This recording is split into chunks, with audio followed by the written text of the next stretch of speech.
ಏನು ಅನುದಾನವನ್ನು ಕೊಟ್ಟು ಸಾಂಕೇತಿಕವಾಗಿ ಈ ಕಾರ್ಯಕ್ರಮಕ್ಕೆ ಚಾಲನೆಯನ್ನು ಕೊಡಲಾಗಿತ್ತು. ಅದನ್ನು ಇವತ್ತು ಶಾಸ್ತ್ರೋಕ್ತವಾಗಿ ಘನತೆವತ್ತ ಸರ್ಕಾರದ ಉಪಮುಖ್ಯಮಂತ್ರಿಗಳು, ಈ ರಾಜ್ಯ ಕಂಡಂತ ಅಪರೂಪದ ರಾಜಕಾರಣಿಗಳು ನೆಲಮಂಗಲ ವಿಧಾನಸಭಾ ಕ್ಷೇತ್ರದ ಬಗ್ಗೆ ಬಹಳ ವಿಶೇಷವಾಗಿ ಬೆಂಗಳೂರು ಗ್ರಾಮಾಂತರ ಜಿಲ್ಲೆಯ ಬಗ್ಗೆ ಬಹಳ ಅವಿನಾಭಾವ ಸಂಬಂಧವನ್ನ ಇಟ್ಕೊಂಡು ಈ ತಾಲೂಕಿನ ಬಗ್ಗೆ ಬಹಳ ವಿಶೇಷವಾದಂಥ ಪ್ರೀತಿಯನ್ನ ಅಭಿಮಾನ ಹೊಂದಿರತಕ್ಕಂಥವರು ಮತ್ತೆ ನಮ್ಮ ತಾಲೂಕಿನ ರೈತರ ಬಗ್ಗೆ ಕಾಳಜಿಯನ್ನು ಹೊಂದು ನಾನು ಶಾಸಕನಾಗಿಂದ ಹಿಡಿದು ಇಂದಿನವರೆಗೂ ಸಹ ಸರ್ಕಾರದ ಈ ನೆಲಮಂಗಲ ತಾಲೂಕು ಇವತ್ತೇನಾದರೂ ಅಭಿವೃದ್ಧಿ ಹೊಂದ್ತಾ ಇದೆ ನಮ್ಮ ಸರ್ಕಾರದ ಅವಧಿಯಲ್ಲಿ, ಅದಕ್ಕೆ ನನ್ನ ಹೆಜ್ಜೆಯಾಗಿ ಪ್ರತಿ ಹೆಜ್ಜೆಯಲ್ಲೂ ನನಗೆ ಆಶೀರ್ವಾದವನ್ನ ಮಾಡಿ ಅವರ ಇಲಾಖೆಯಲ್ಲಿ ಇವತ್ತು ನಮ್ಮ ವಿಧಾನಸಭಾ ಕ್ಷೇತ್ರದ ವ್ಯಾಪ್ತಿಯಲ್ಲಿ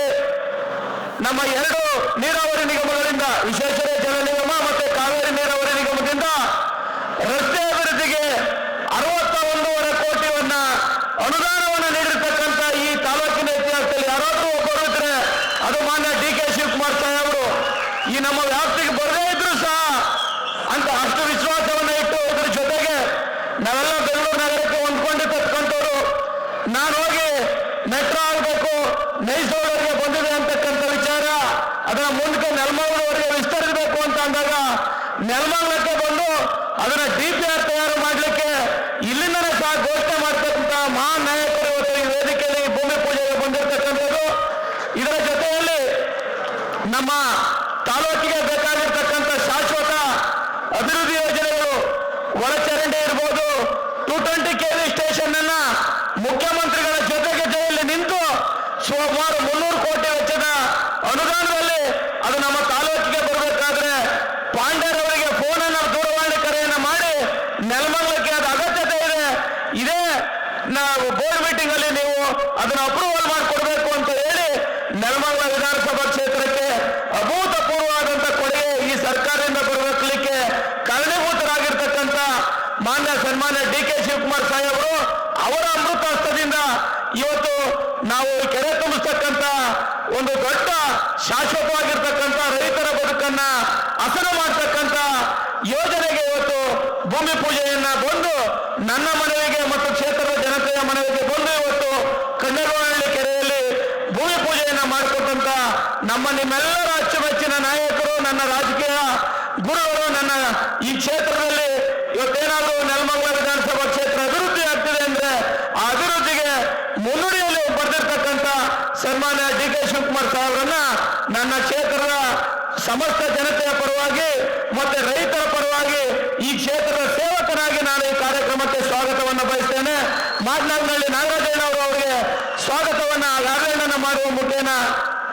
ಸ್ವಾಗತ ವಹಿಸಬೇಕು ಅಂತ ಹೇಳಿ ವಿನಂತಿಸ್ತೇನೆ.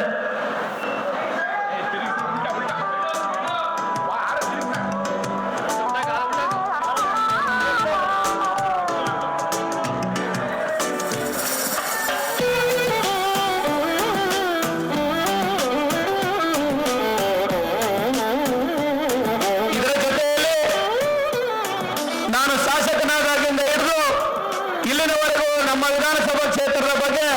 ವಿಶೇಷ ಕಾಳಜಿಯನ್ನು ಹೊತ್ತು ನನಗೆ ಎಲ್ಲ ರೀತಿಯ ಸಹಕಾರವನ್ನು ಕೊಡ್ತಾ ಇರ್ತಕ್ಕಂಥವರು ರಾಜ್ಯದ ಹಿರಿಯ ರಾಜಕಾರಣಿಗಳು ಮತ್ತೆ ಮನ್ನೇತಪ್ಪ ಸಾಹೇಬರನ್ನು ನಾನು ಪ್ರೀತಿಯಿಂದ ಸ್ವಾಗತವನ್ನು ಬಯಸ್ತೇನೆ. ಇದರ ಜೊತೆಯಲ್ಲಿ ವಿಶೇಷವಾಗಿ 2013ರಿಂದ 2018ರವರೆಗೆ ಬೆಂಗಳೂರು ಗ್ರಾಮಾಂತರ ಜಿಲ್ಲೆಯ ಉಸ್ತುವಾರಿ ಸಚಿವರಾಗಿ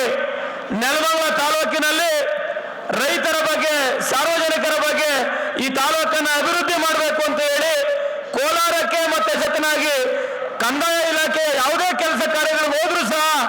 ನೆಲಮಂಗಲ ವಿಧಾನಸಭಾ ಕ್ಷೇತ್ರ, ನೆಲಮಂಗಲ ತಾಲೂಕು ಅಭಿವೃದ್ಧಿ ಆಗಬೇಕು, ಆ ಜನತೆಯ ಸಮಸ್ಯೆಗೆ ಸ್ಪಂದಿಸಬೇಕು ಅಂತ ಹೇಳಿ ಪ್ರಾಮಾಣಿಕವಾದಂತಹ ಒಂದು ಕಳಕಳಿಯನ್ನು ಹೊಂದಿರತಕ್ಕಂಥವರು ಮತ್ತೆ ಈ ಯೋಜನೆಯ ಬಗ್ಗೆ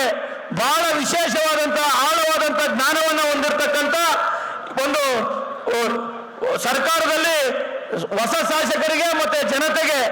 ಬಹಳ ಮುಕ್ತವಾಗಿ ಜನರ ಕೈಗೆ ಸಿಕ್ಕಿ ಈ ರಾಜ್ಯದ ಜನತೆಯ ಸೇವೆಯನ್ನು ಮಾಡ್ತಾ ಇರ್ತಕ್ಕಂಥ ಮತ್ತೆ ನಮ್ಮ ತಾಲೂಕಿನ ಕಚೇರಿ ಇವತ್ತು ಯಾವ ರೀತಿ ಇದೆ ಅಂತ ಅವರೇ ಸಹ ಕಣ್ಣಾರ ಖುದ್ದು ಇವತ್ತು ಭೇಟಿ ನೀಡೋರು ಅನ್ನಕ್ಕಂಥದ್ದು ನನಗೆ ಮಾಹಿತಿ ಬಂತು. ನಾನು ನನ್ನ ವಿಧಾನಸಭಾ ಕ್ಷೇತ್ರಕ್ಕೆ ಮಿನಿ ವಿಧಾನಸೌಧ ಬೇಕು ಅಂತ ಹೇಳಿ ನಾನು ಅವ್ರನ್ನ ವಿನಂತಿ ಅವರು ಮಾತನ್ನ ಕಳೆದ ವರ್ಷನೇ ಕೊಟ್ಟರು. ಈ ಬಡ್ಜೆಟ್ ನಾಗಲ್ಲ, ಮುಂದಿನ ಬಡ್ಜೆಟ್ನಲ್ಲಿ ನೆಲಮಂಗಲ ವಿಧಾನಸಭಾ ಕ್ಷೇತ್ರಕ್ಕೆ ಮಿನಿ ವಿಧಾನಸೌಧವನ್ನ ಮಂಜೂರು ಮಾಡಿಕೊಡ್ತೀನಿ ಅಂತ ಹೇಳಿ ಇವತ್ತು ಅದನ್ನು ಕಣ್ಣಾರೆ ವೀಕ್ಷಣೆ ಮಾಡಿರ್ತಕ್ಕಂಥ ನಮ್ಮ ನಿಮ್ಮೆಲ್ಲರ ಅಚ್ಚುಮೆಚ್ಚಿನ ನಾಯಕರಾಗಿರ್ತಕ್ಕಂಥ ಕೃಷ್ಣ ಬೈರೇಗೌಡರು ಸಾಹೇಬರು ಇವತ್ತು ಬಂದು ಈ ಭೂಮಿ ಪೂಜೆಯಲ್ಲಿ ನನ್ನ ಕ್ಷೇತ್ರದ ಜನತೆಯ ಪರವಾಗಿ ನನ್ನ ವಿನಂತಿಯ ಮೇರೆಗೆ ಬಂದು ಭೂಮಿ ಪೂಜೆಯಲ್ಲಿ ಭಾಗಿಯಾಗಿದ್ದಕ್ಕೆ ನಾನು ಈ ಕ್ಷೇತ್ರದ ಸೇವಕನಾಗಿ ಅವರಿಗೆ ನಾನು ತುಂಬುರದ ಸ್ವಾಗತವನ್ನು ಬಯಸ್ತೇನೆ. ಇದರ ಜೊತೆಯಲ್ಲಿ ನಮ್ಮ ನಗರಸಭೆಯ ಅಧ್ಯಕ್ಷರು ಗಣೇಶ್ ರವರು ಕಾರ್ಯಕ್ರಮದಲ್ಲಿ ಭಾಗಿಯಾಗಿದ್ದಾರೆ, ಅವ್ರಿಗೂ ಸಹ ನಾನು ಸ್ವಾಗತವನ್ನು ಬಯಸ್ತೇನೆ. ಜಿಲ್ಲಾ ಕಾಂಗ್ರೆಸ್ಸಿನ ಅಧ್ಯಕ್ಷರು ಭಾಗಿಯಾಗಿದ್ದಾರೆ CR ಗೌಡರು, ಅವ್ರಿಗೂ ಸ್ವಾಗತವನ್ನು ಬಯಸ್ತೇನೆ. ಈ ಪಂಚಾಯಿತಿಯ ಅಧ್ಯಕ್ಷರಾಗಿರ್ತಕ್ಕಂಥ ಆಶಾ ನಾರಾಯಣ ಸ್ವಾಮಿ ಅವರು